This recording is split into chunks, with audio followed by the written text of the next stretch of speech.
Ça, ma mère, ça fait des années qu'elle le fait. Je sais pas comment elle fait avec les bras qu'elle a. Je pense qu'elle a plus de force dans les bras que moi. T'as vu les bulles là? Ouais. Voilà, c'est ça que ça sert. Ça sert que ça sert. Ça sert à enlever l'air, c'est ça? Ça sert à rajouter l'air, à incorporer l'air. C'est pour ça que quand on les fuit, ils ont des alvéoles dedans. Ah, donc ça fait des beignets plus légers en fait. Voilà, tout à fait, exactement. Ah, toi tu triches. Non, elle a trop de force dans les bras, c'est pas possible de faire ce qu'elle fait.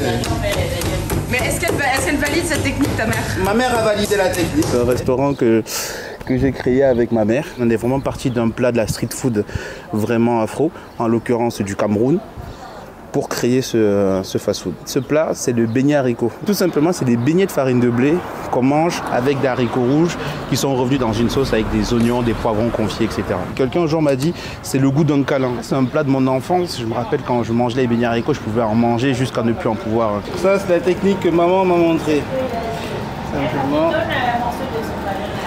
Bon, je suis pas aussi rapide que ma mère.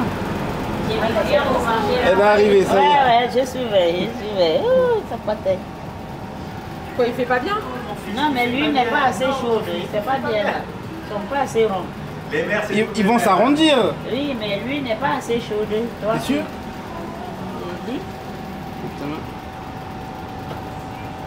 Ah ouais, elle est pas assez chaude. Ouais, mais elle a 15 ans d'expérience aussi, c'est facile. Ah bah c'est de la triche. Bah oui, c'est de la triche, 15 ans d'expérience à faire des beignets. C'est grâce à ma mère, parce que ma mère, elle a toujours été dans la food et j'ai toujours été baigné dedans. Et la chance que j'ai, c'est qu'elle est hyper bonne cuisinière.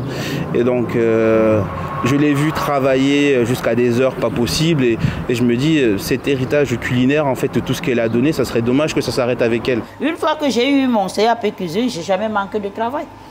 Et c'est votre mère qui vous a appris à cuisiner? C'est ma mère qui m'a appris à cuisiner. Ma maman préparait, cuisinait beaucoup même. Et la bonne cuisine. C'est la pâte à accra. Il y a la morue, les œufs, la farine et le lait et de l'eau. Ça sent bon. Ah, merci.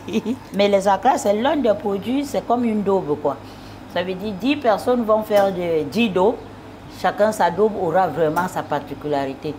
Ouais, comme ça. Il y a des petits secrets de recettes. Voilà. Et alors, le secret de cela, c'est quoi? Ah, non, je ne peux pas te le dire. Parce qu'en plus, il y a des vrais secrets là. Ah, les vrais secrets, je ne peux pas te le dire. Il y a des vrais secrets là. Là, mes accras là. Ne dis rien, maman, ne dis rien. Les Antillais, ils sont jaloux de moi au marché. Quand ils me voient, ils se disent, mais putain, comment c'est elle, une Camerounaise qui vend les accras au marché. Alors là, ils sont jaloux, toujours. Nous, on aimerait vraiment les vendre dans toute la France, mais en gardant le goût et l'artisanal.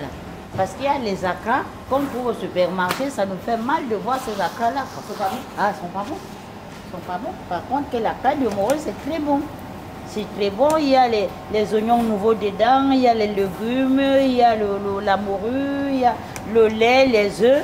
C'est carrément un plat complet. Il commence à bien dorer. Et vous voyez, c'est léger. Quand nous, le premier, je le pèse comme ça, le premier, pour voir s'ils sont cuits. Tu vois comment c'est.